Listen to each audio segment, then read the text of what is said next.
Jésus dit, « Et voici, j'enverrai sur vous ce que mon Père a promis, mais vous, restez dans la ville jusqu'à ce que vous soyez revêtus de la puissance d'en haut. » Luc 24, verset 49.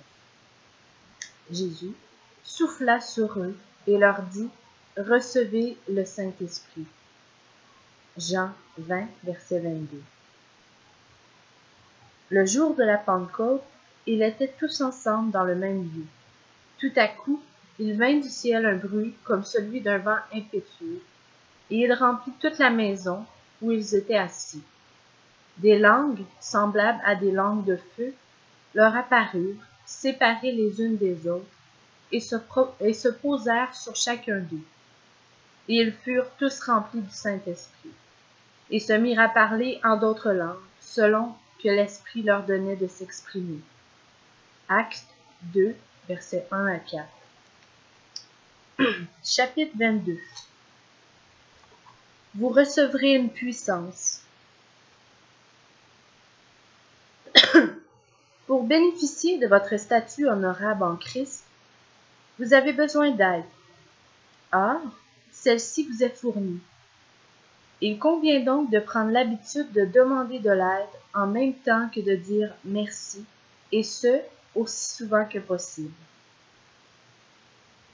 L'épisode de la croix est terminé et Jésus mange de nouveau avec ses disciples. Cela se passe pendant les 40 jours qui s'écoulent entre sa résurrection et son ascension. Le thème de l'entretien est le Saint-Esprit. D'ici quelques jours, après l'ascension de Christ, l'Esprit Saint sera envoyé et la vie, telle que les disciples l'ont vécue, sera changée pour toujours. La puissance est en route. Comme il se trouvait avec eux, il leur recommanda de ne pas s'éloigner de Jérusalem, mais d'attendre ce que le Père avait promis, ce que je vous ai annoncé, leur dit-il, car Jean baptisait d'eau, mais vous, dans peu de jours, vous serez baptisés du Saint-Esprit. Acte 1, verset 4, verset 5 et verset 8. De la puissance, c'est ce qu'il vous faut. Les gens humiliés en sont dépourvus. Ils semblent toujours être du côté des perdants. Ils font l'expérience de l'oppression et de la négligence.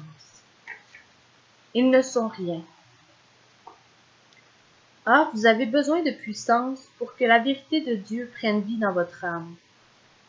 Trop souvent, les paroles de vérité divine ne pénètrent pas dans l'âme de la personne honteuse, ou du moins, il n'y reste pas.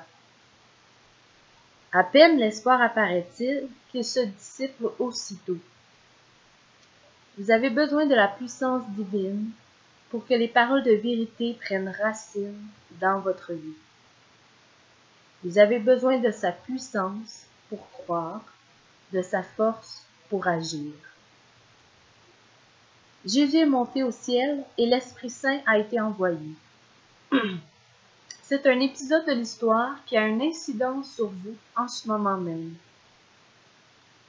Vous savez déjà que le passé peut vous affecter, mais dans le cas présent, il vous rattrape d'une bonne manière. Jésus a promis de ne jamais abandonner son peuple.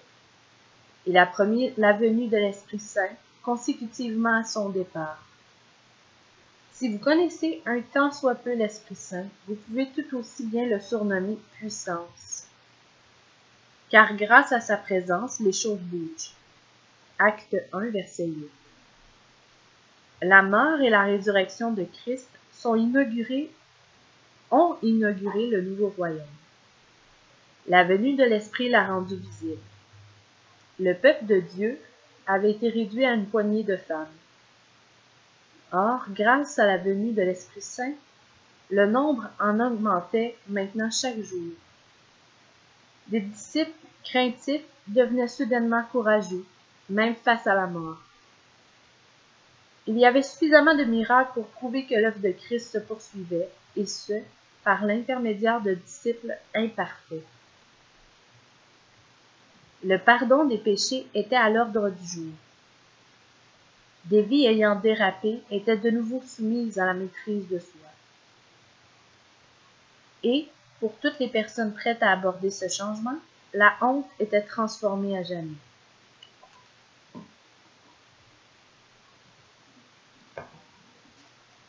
L'esprit et l'eau. La puissance, c'est-à-dire le Saint-Esprit, a toujours été au cœur du plan de Dieu. Il avait été promis depuis longtemps, alors que les gens vivaient dans le désordre spirituel. En d'autres termes, peu importe à quel point vous croyez être mauvais, Dieu ne reviendra pas sur ses promesses. Les gens se font des promesses quand ils se font mutuellement confiance. Les vœux de mariage en sont le meilleur exemple. On ne les prononce qu'à la fin d'une période de fréquentation, après que la fidélité de l'un et de l'autre a pu être démontrée et vérifiée. Vous voulez avoir confiance en la fidélité de votre partenaire, qui s'avancerait dans l'allée centrale de l'Église en sachant que son futur époux conjoint va saccager la relation? Pourtant, c'est exactement ce que Dieu a fait. Il a fait des promesses en sachant que son peuple serait craintif et infidèle. Son histoire relate sa fidélité et notre infidélité. Ainsi, vous ne pouvez pas vous exclure de ces promesses. Elles sont destinées à des gens qui en sont franchement indignes. Je répandrai sur vous une eau pure et vous serez purifiés. Je vous purifierai de toutes vos souillures et de toutes vos idoles. Je vous donnerai un cœur nouveau et je mettrai en vous un esprit nouveau. J'ôterai de votre corps le cœur de pierre et je vous donnerai un cœur de chair. Je mettrai mon esprit en vous et je ferai en sorte que vous suiviez mes ordonnances et que vous observiez et pratiquiez mes lois. Ézéchiel 36, versets 25 à 27. L'esprit et l'eau promis par Ézéchiel. Dieu dit, « Je répandrai sur vous une eau pure. » Vous pouvez ajouter eau vive ou eau purifiante au nom de l'esprit. Votre aspersion ne se fait pas au moyen d'une eau ordinaire, puisque l'esprit est lui-même l'eau. Au cœur même de la honte se trouve l'absence de relation, le fait de ne pas être connu, l'isolement. En gardant cela à l'esprit, vous avez de nouveau le sentiment que les paroles de Dieu concernent toute la honte.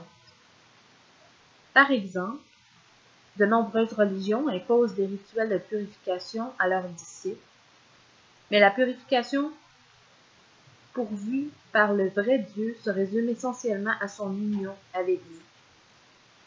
Avec vous. Avec vous. Son monde est intensément personnel. Vous êtes purifiés par Dieu de sorte que l'Esprit de Dieu peut résider en vous.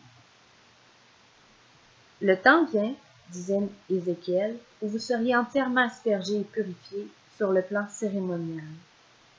Ce temps est arrivé. Rappelez-vous qu'il y a deux types de sanctification. L'une se produit une seule fois et dure toute la vie. L'autre concerne le lavage des pieds requis chaque jour. Ézéchiel parle de la sanctification initiale, faite une fois pour toutes. Peu importe comment nous sommes devenus impurs, que ce soit par les actes d'autres personnes ou par les nôtres, nous avons conscience de notre besoin d'être purifiés en profondeur. C'est la sanctification. Macbeth de Shakespeare a compris l'ampleur de la souillure. Il avait besoin d'être lavé de 2 meurtres et savait bien que l'eau était incapable de le faire. Il a dit « Quelles sont ces mains-là? Ah, elles m'arrachent les yeux.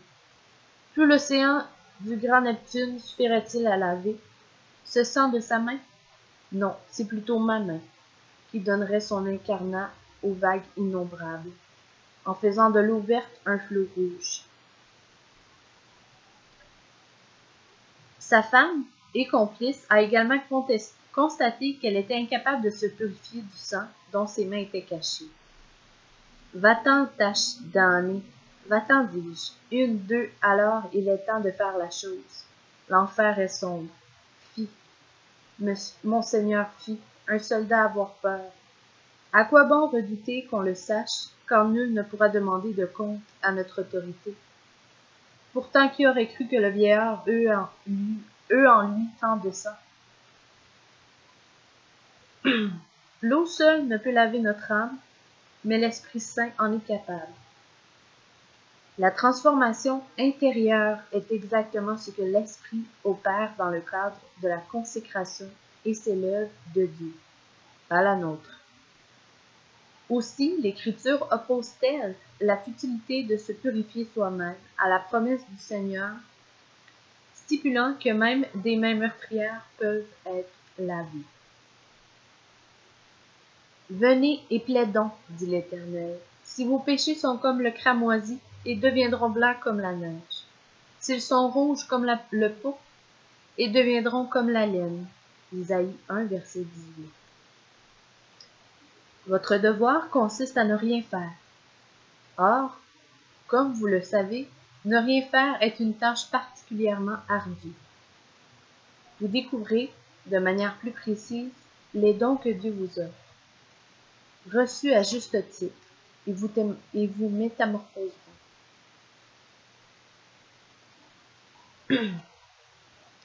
Une Africaine venait de recevoir un foulard. C'est un article de 10 $ que l'on pouvait obtenir pour 2 en solde. Pourtant, on n'aurait pas cru qu'elle avait reçu un foulard de 2 $. Ce présent l'avait discrètement transformée. La raison de ce changement en elle, pas difficile à deviner. C'est la première fois que l'on m'offre un cadeau. Quand vous comprenez que Dieu vous a fait le cadeau de sa personne, vous découvrez une autre sorte de honte.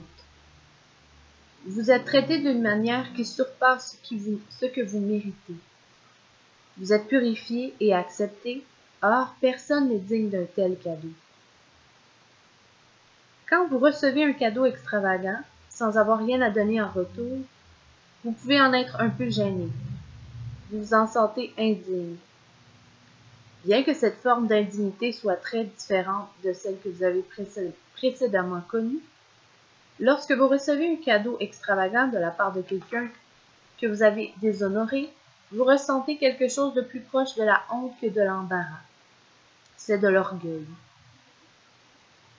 Vous vous préoccupez de vous-même plutôt que d'éprouver de la reconnaissance envers la personne qui a fait preuve de miséricorde et de grâce à votre égard. Une fois que vous aurez maté votre orgueil, l'humilité vous accordera la liberté de détourner le regard de vous-même et d'apprécier la grandeur de celui qui donne. L'humilité dit simplement « Je vous remercie ». Et bien sûr, Dieu a encore plus de cadeaux en réserve. L'Esprit et l'eau promis par Jésus. Jésus avait l'eau vive, ou encore le Saint-Esprit, en perspective quand il parlait de la purification et de l'eau. Il a affirmé à Nicodème, « En vérité, je te le dis, si un homme ne naît d'eau et d'esprit, il ne peut entrer dans le royaume de Dieu. » Jean 3, verset 5. Ensuite, il a offert de l'eau vive à la Samaritaine. Jean 4. Bien qu'il ne lui ait pas précisé quel était le lien rattachant l'esprit, l'eau potable et l'eau de la purification, Jean 4, il l'a fait de manière explicite un peu plus tard.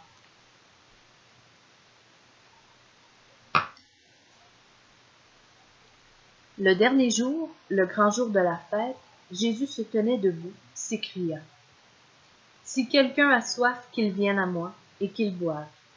Celui qui croit en moi, des fleuves d'eau vive couleront de son sein, comme dit l'Écriture. » Et dit cela de l'Esprit que devaient recevoir ceux qui croyaient en lui. Car l'Esprit n'était pas encore, parce que Jésus n'avait pas encore été glorifié. Jean 7, versets 37 à 39. L'apôtre Jean l'a bien précisé, l'eau vive est l'Esprit. Le remarquez-vous? Les dons s'ajoutent les uns aux autres. Dans Ézéchiel, vous voyez le sacrificateur vous asperger de l'eau de la purification. Et l'eau de la purification n'est autre que le Saint-Esprit. Bien plus, l'Esprit ne se contente pas de vous purifier. Il vous imprègne, atteint votre cœur et devient votre identité. La progression de l'impureté à la sainteté est terminée. Vous êtes pur à l'intérieur comme à l'extérieur, et vous êtes consacré à Dieu. Comment pourrait-il en être autrement? L'Esprit Saint vit en vous. Jésus ajoute que l'Esprit en vous jaillit de vous. Il n'a rien de surprenant à cela. Dieu est généreux. Il ne donne pas l'Esprit avec mesure. Jésus relie le prophète d'Ézéchiel, la prophétie d'Ézéchiel, à une vision plus tardive du même prophète, au cours de laquelle celui-ci a vu le torrent jaillir du sanctuaire. Ézéchiel 47, versets 1 à 12. Dans cette vision, Ézéchiel a été amené au temple et a vu de l'eau gicler du lieu saint, où Dieu résidait avec son peuple. L'eau ruisselait en un mince filet sous le seuil du temple, puis prenait de l'ampleur jusqu'à devenir un torrent suffisamment large et profond pour y nager. La vie surgissait partout où l'eau coulait. Il n'est pas question ici d'une légère aspersion. Impossible de ressortir de ce cours d'eau sans être entièrement lavé. Il faut y nager. D'ordinaire, dans l'Écriture, les grandes masses d'eau symbolisent le danger puisqu'on peut s'y noyer. À présent, pour la première fois, vous êtes invité à nager dans ce fleuve sans craindre la noyade parce qu'il est sans danger. Cette eau, c'est la vie même. Le jaillissement d'eau provenant du temple est l'Esprit Saint. Vous êtes invité à y plonger. Ce faisant, vous êtes entièrement lavé. Les parties desséchées de votre cœur reprennent vie. Puis alors que vous vaquez à vos occupations quotidiennes, un fleuve miniature sort de vous permettant de bénir votre prochain et de lui apporter des paroles de vie. Il n'est plus question de vous cacher et d'éviter les autres. Vous avez reçu une mission et vous avez le pouvoir de l'accomplir. L'Esprit vous a lavé, vous a introduit dans la communauté de Dieu et vous a accordé le privilège de bénir les autres. Vous n'êtes plus le mendiant d'autrefois, mais un bienfaiteur.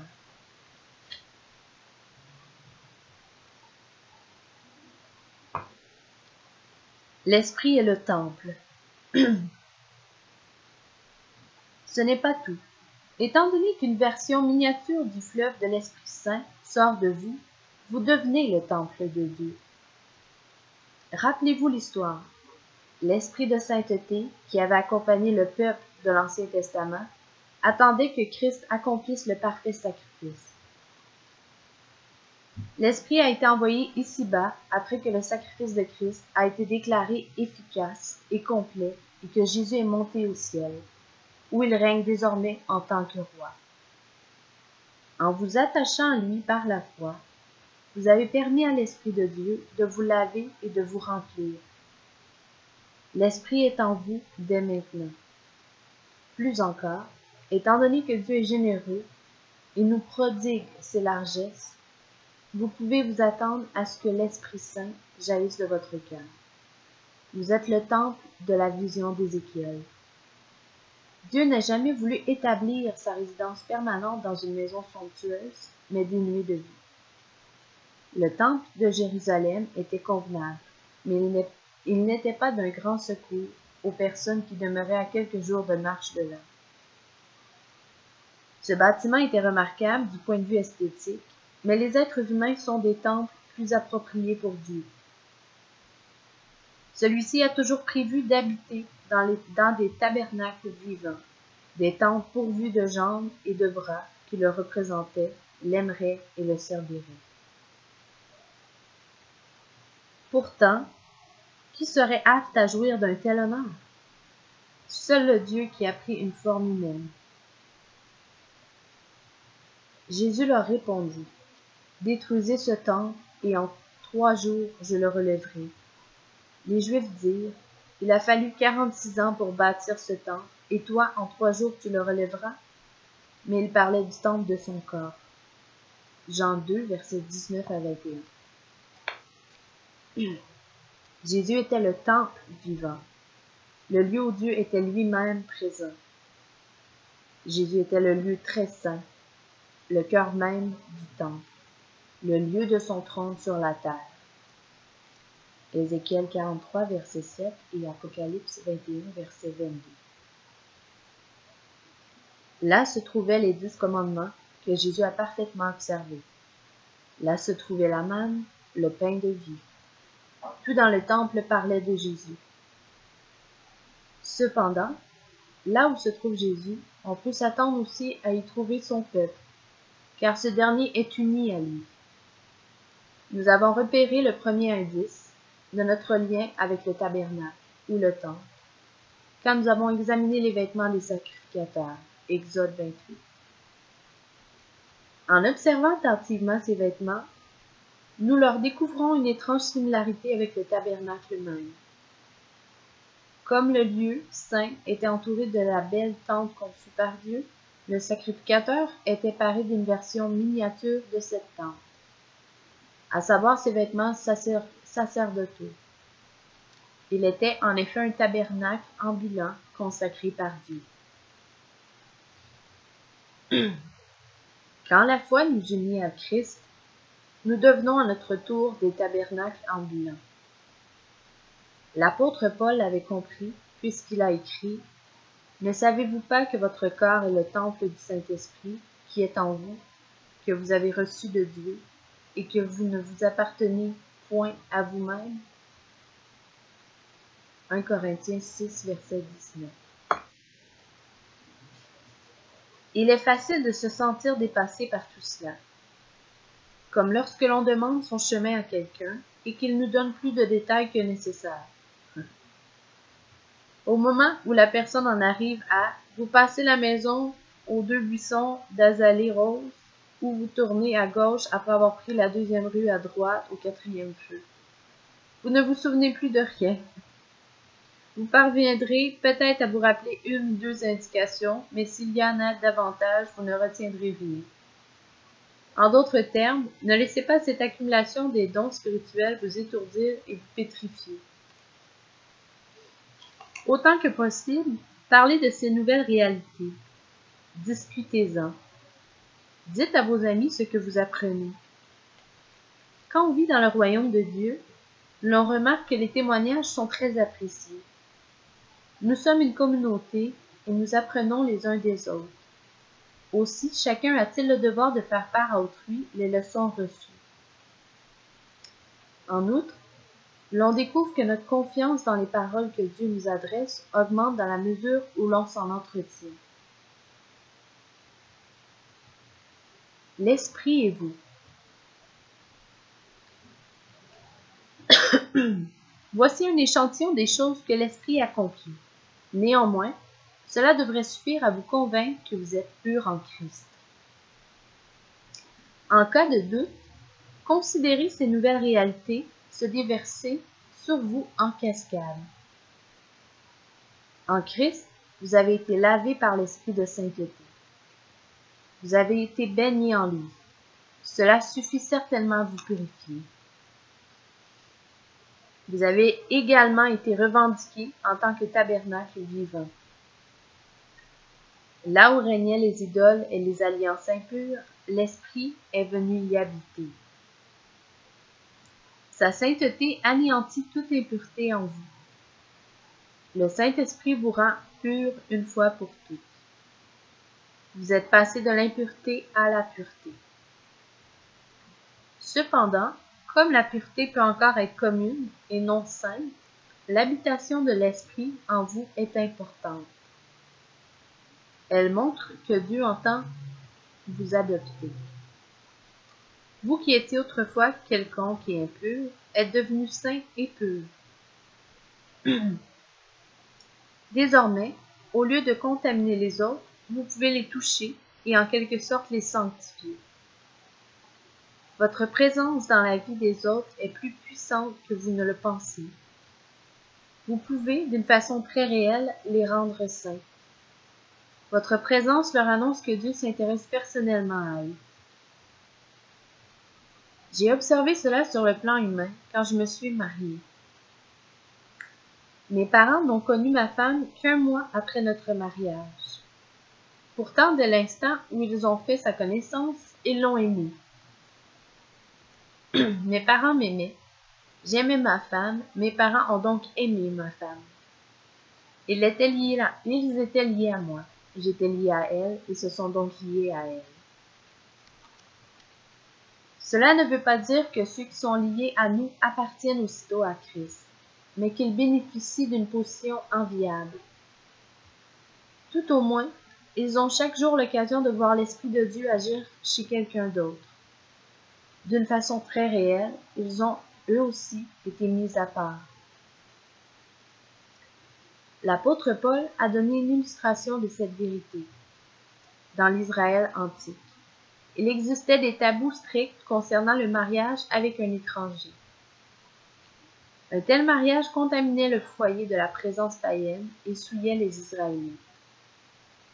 Consécutivement à l'ascension de Christ, l'Église primitive a vécu des situations similaires. L'un des époux avait placé sa foi en Christ, mais pas l'autre.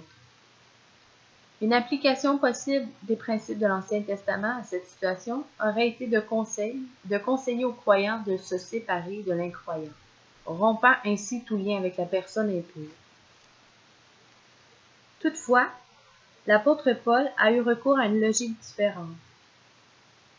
Si l'incroyant était prêt à vivre avec le croyant, Paul avisait ce dernier de demeurer avec son conjoint, car la personne sanctifiée pouvait sanctifier ceux qui lui étaient étroitement associés. Puisque Christ vit en vous, grâce au Saint-Esprit, vous pouvez influencer d'autres personnes. Et si une femme a un mari non-croyant et qu'il consent à habiter avec elle, qu'elle ne répudie point son mari, car le mari non-croyant est sanctifié par la femme, et la femme non-croyante est sanctifiée par le mari. Autrement, vos enfants seraient impurs, tandis que maintenant, ils sont saints. 1 Corinthiens 7, versets 13-14. Sortez donc de votre coquille et tendez la main aux autres. C'est le moment de vous activer. Si vous avez dit « Je t'aime » à Christ, vous jouissez de tous les bénéfices qui accompagnent votre nouvelle relation. Vous avez également des responsabilités. En d'autres termes, vous avez un but. Vous avez une raison de vivre. Vous revendiquez tous les bénéfices qu'offre Jésus-Christ et il vous revendique. Tout comme Jésus est allé vers vous par amour, allez vers votre prochain en son nom. Et c'est ici son commandement, que nous croyions au nom de son Fils Jésus-Christ et que nous nous aimions les uns les autres selon le commandement qu'il nous a donné. Celui qui garde ses commandements demeure en Dieu, et Dieu en lui. Et nous connaissons qu'il demeure en nous par l'Esprit qu'il nous a donné. 1 Jean 3, versets 23 et 24. Cet objectif n'a rien d'une lourde charge. Ce mode de vie est difficile, mais revigorant.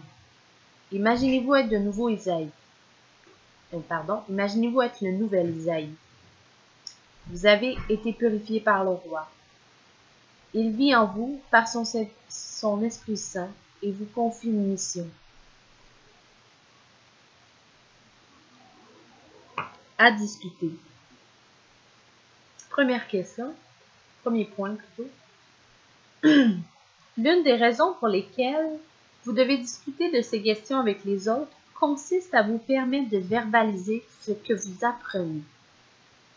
C'est ce qui se passe lorsque l'on transporte la vérité dans son propre registre. On la comprend mieux et on a plus de facilité à la croire. Est-ce vrai dans votre cas?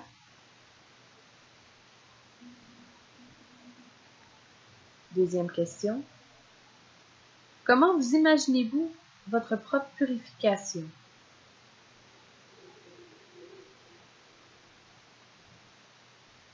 Question 3.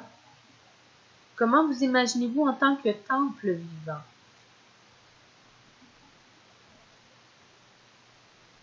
Question 4. Vous n'avez pas été appelé à vous améliorer, vous avez été transformé par le Saint-Esprit. Quelle est la différence entre les deux?